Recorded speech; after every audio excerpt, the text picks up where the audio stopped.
racist thinking. I'm dedicated to it. I can't be stopped. All right, I've given the green light. 3, 2, 1 for more truth, logic, and common sense. Courageous piss and vinegar. Confronting evil and always fighting for good over evil and the American way. Truth, logic, and common sense. It's like the wind beneath my pissed off eagle wings. And I have a hero that is willing to help me here because I see things that need to be addressed. And I need to be a whistleblower no matter what it is. Engineered recidivism in the failed court system, the jackbooted thuggery by every bureaucracy in America. Most things have no color. It's all about content of character, procedure, and individual accountability. But I'm going to go out on a limb here because I'm not afraid to be called a racist.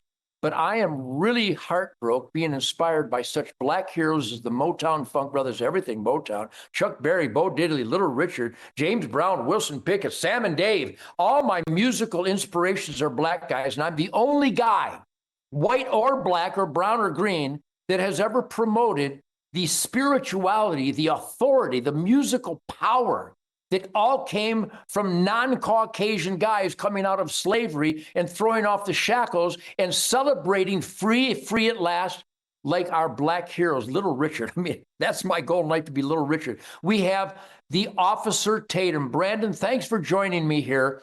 I see a lot of stuff going on in the black community that seems to be getting at a velocity and a trajectory that I just can't remain silent. Is there black leadership that would tell blacks to quit shooting each other, quit eating garbage, quit savaging each other on cruise ships in downtown, breaking into stores? It seems to be a black thing. Am I wrong? Well, thank you for having me on, and I think that you're on to something. I wish that there were more black leaders in this country that would be willing to stand up and say something, but it's not, unfortunately. And then people who do say something, in the unfortunate reality of what we live today, or in the way we live today, is that if you say something, then now I'm an Uncle Tom Coon sellout.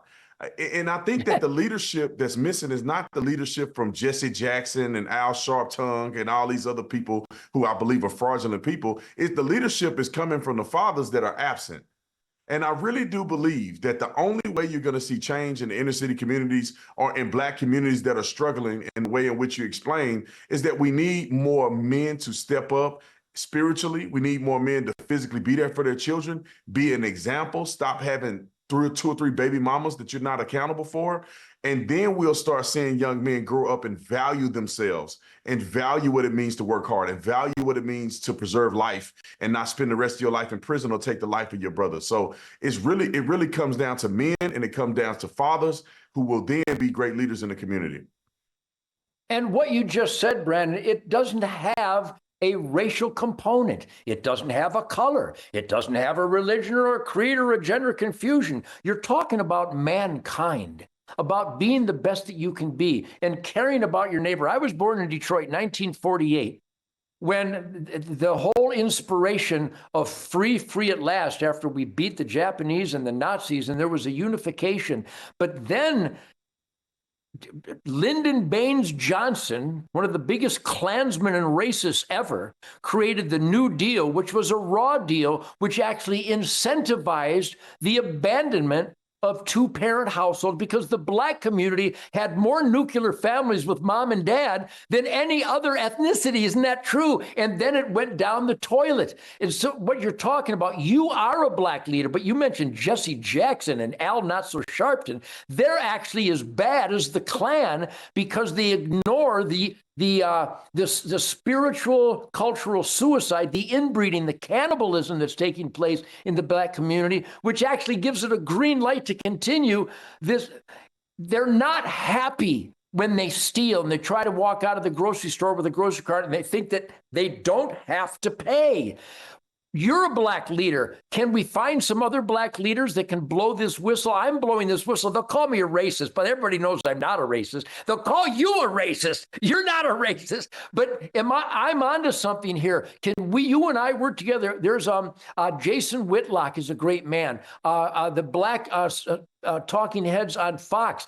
They eliminate race and color because they're just authoritative, decent, kind, work ethic, accountability. None of those aspects of humanity are supposed to have a color. Can I help you and would you help me? Well, Ted, you have my word, man. I think me and you should work together because it does take all of us. It's not just a black thing, a white thing. It's all of us working together to make a common goal possible, or accomplish a common goal possible. Because at the end of the day, it is a human condition. Unfortunately, it seems that the human condition has fallen on black people in a way that has been a little more exacerbated than other groups. And it will take young black leaders like myself to stand up and say something and not be afraid of being called an Uncle Tom or a sellout. At the end of the day, I do care about all people, especially black people. All of my family members are black. And I have a special place in my heart for black people because I understand the struggle. I grew up in Fort Worth, Texas. I lived in the hood. I went to school in Stop 6 Fort Worth in the middle of the hood. And so I understand that there's a lot of good there that have just given the opportunity or led in the right direction. I just remember growing up and my ceiling of success was you got to play football or be an athlete. I didn't know anything about building a business. I didn't know much about entrepreneurship and how to become a billionaire.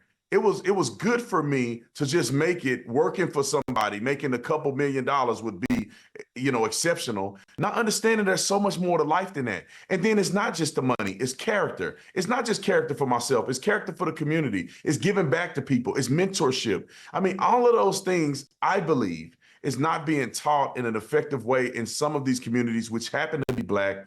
And that's why we see the crime and we see kids stealing out the store.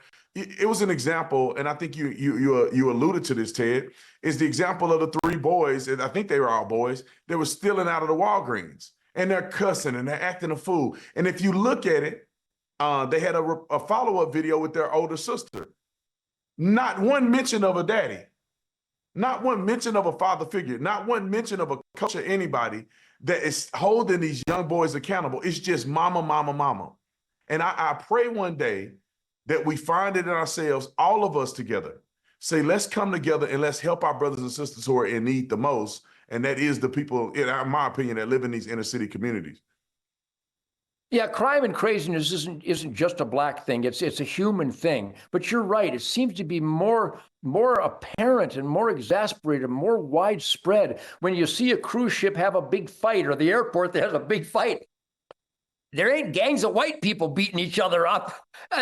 When they're coming out of the stores with carts full of thousands of dollars worth of merchandise, yeah, I'm sure whites commit plenty of stupid crimes, and they're just. But the reason I'm having you on is because if it was just me saying it, it would be written off as just white racist supremacist.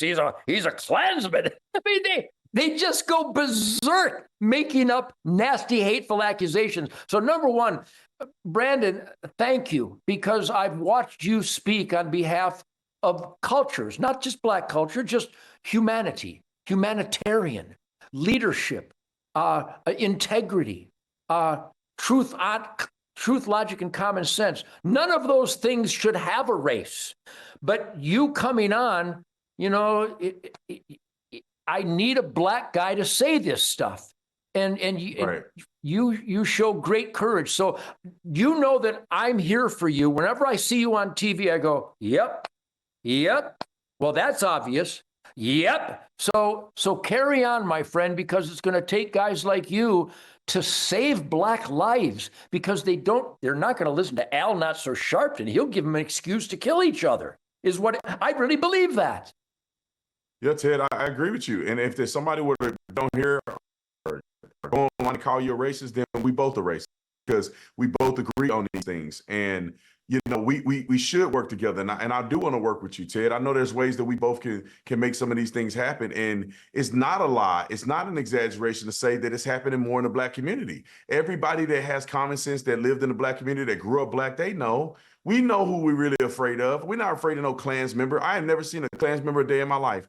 But I do see dudes gangbanging, Crips and Bloods, and individuals that'll rob you for the color of your shoes and beat you over the head. And if you look at them wrong, you can get killed. You know, and I think that we do need to call this stuff out. It's not enough to just watch it happen and say, hey, I'm not black, so I can't say nothing. That's why I commend you, Ted, because you could say, well, I'm not black, so I'm not going to say nothing. No, you're human.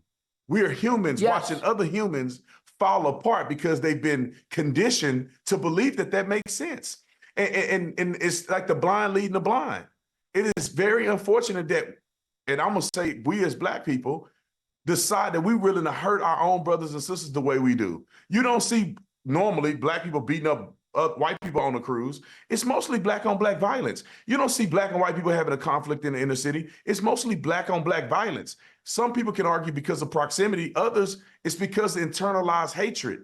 And the internalized hatred is spun out into action, which turns into violence. And I hope the world is listening. Take the veil off your eyes and not think that everything is racist because it's not coming from a voice that you think it should come from. It's like, is it the truth or is it not the truth?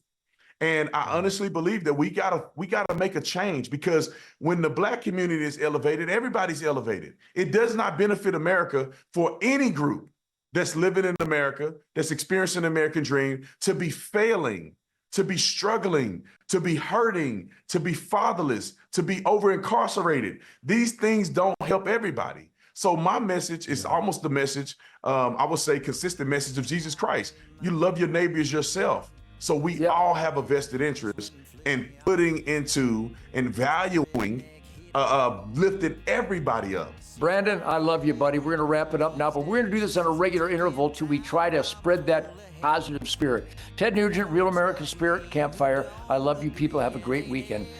The Officer Tatum is my brother.